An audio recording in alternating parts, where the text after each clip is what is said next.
pessoal, tudo bem? Eu me chamo Felipe e vim conversar com vocês aqui um pouquinho sobre as políticas públicas e sobre a farinha de Copaíba, certo? Ela é uma farinha tradicional do Recôncavo Baiano, mais necessariamente no Vale da Copaíba, onde ela já percorre aí tradicionalmente por mais de 3 séculos, desde a sua produção, já é muito conhecida tradicionalmente aos paladares baianos, certo?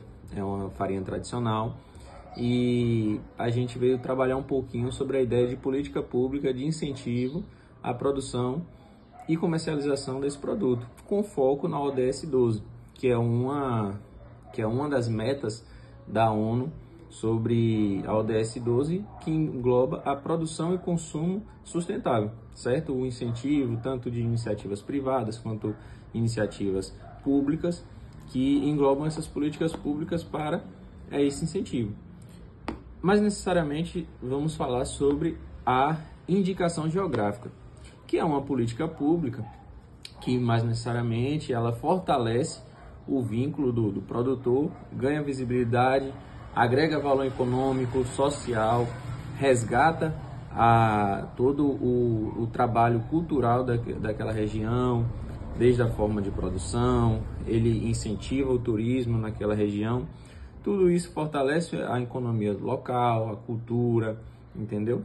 E, por exemplo, no ano de 2021, o governo do estado, junto com a Secretaria Estadual de Desenvolvimento Rural, junto com o UFRB também e o MAPA, ele promoveu, certo, um curso de indicação geográfica da comissão de IG do Copaíba, no caso, que é para poder essa comissão ela entender o funcionamento, o que precisa para poder receber esse selo de indicação geográfica, entendeu? Para estabelecer padrões, tanto para poder preservar o saber fazer, que é um dos aspectos positivos e que é a marca realmente da farinha de Copaíba, certo? Então, com essa atividade, com essa ação, para ser mais exato, você vê a preocupação realmente do governo, dos governantes, em fortalecer esse vínculo com a agricultura familiar, já que a farinha de Copaíba,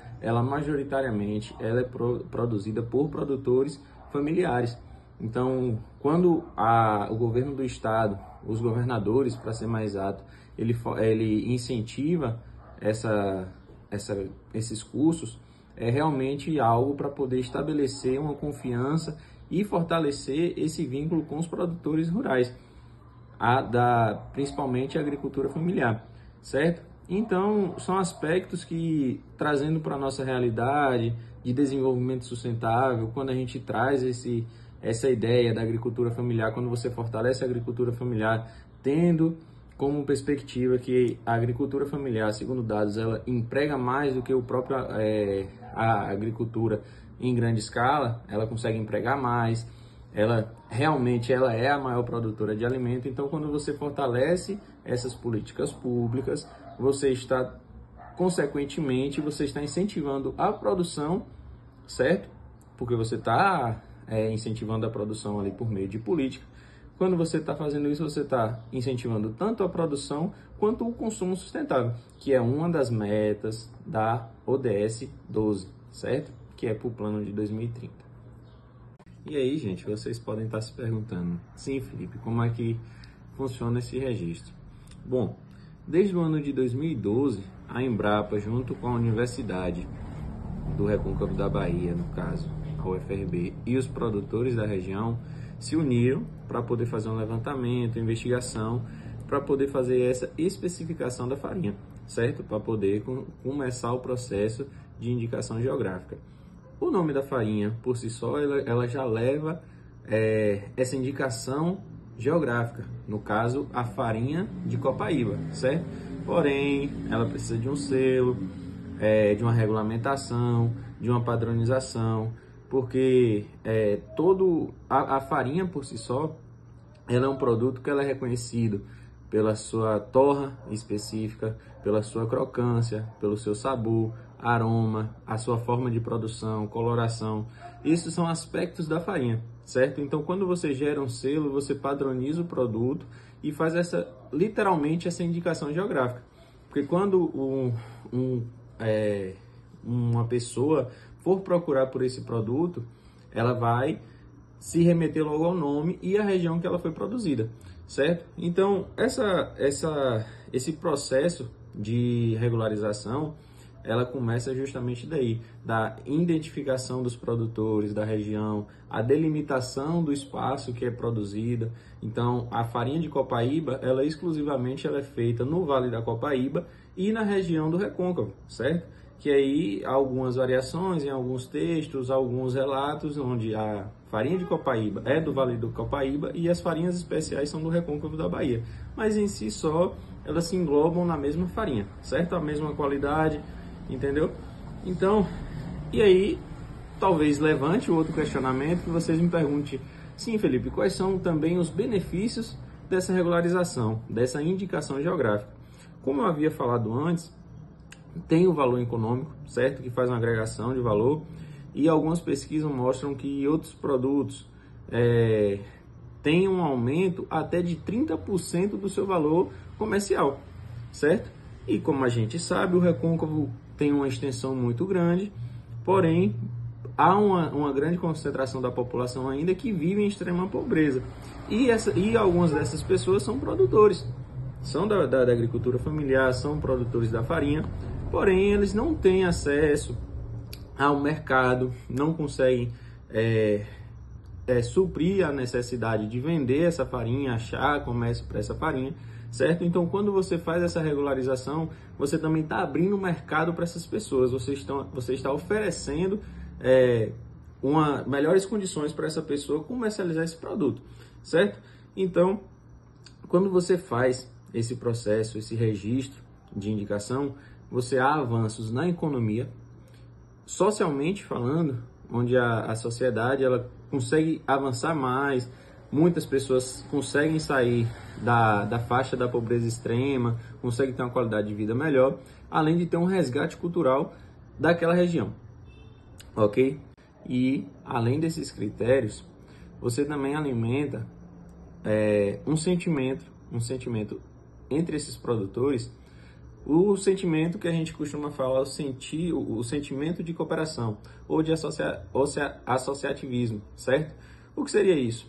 A gente tem uma cadeia produtiva, certo? Que ela se expande por todo o Recôncavo. Porém, na verdade, em mais de 26 municípios do Recôncavo. Só que muitos desses produtores, mesmo participando da mesma cadeia produtiva, eles não têm uma comunicação a cooperar entre si, certo? Quando você faz uma regularização, que você faz esse selo de IG, você alimenta o capital social da região, onde outras pessoas vão querer cooperar entre si para poder manter a qualidade. Essas pessoas, elas teoricamente vão fiscalizar o trabalho dos outros, não em forma de cobrança nem nada, mas em sentido de cooperação mesmo. Então, além do capital financeiro que você consegue alcançar com esse IG, você também consegue alimentar o capital social da região, que é com esse sentimento, como eu havia dito, esse sentimento de cooperativismo, de cooperação entre os integrantes dessa região, certo? Então, o que eu venho trazer aqui hoje é justamente sobre isso, sobre a identificação dessa farinha de Copaíba como um produto regional, que ela remete àquela região, e sobre a importância da identificação, da indicação geográfica, certo? Por quê?